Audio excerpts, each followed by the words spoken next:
బులెటిన్లో మరో breaking news చూస్తున్నాం.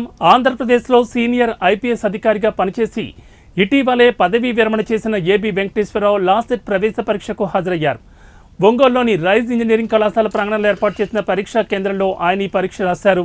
గత వైసీపీ ప్రభుత్వ హయాంలో తీవ్ర ఇబ్బందులు ఎదుర్కొన్న ఏబీ వెంకటేశ్వరరావుపై ప్రభుత్వం కక్ష సాధింపు చర్యలకు పాల్పడిందని, అనేక తప్పుడు అభియోగాలతో పాటు అక్రమంగా సస్పెన్షన్లు విధించిందని ఆయన కోర్టును కూడా ఆశ్రయించారు.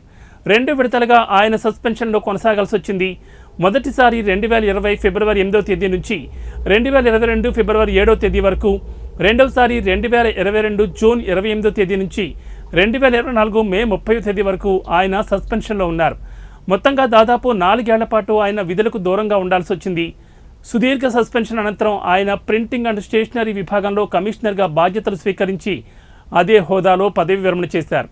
రాష్ట్రంలో ప్రభుత్వం మారిన తర్వాత ప్రస్తుత కూటమి ప్రభుత్వం ఏబీ వెంకటేశ్వరరావు 4 ఏళ్ల సస్పెన్షన్ కాలాన్ని పూర్తిగా క్రమబద్ధీకరిస్తూ ఉత్తర్వులు జారీ చేసింది.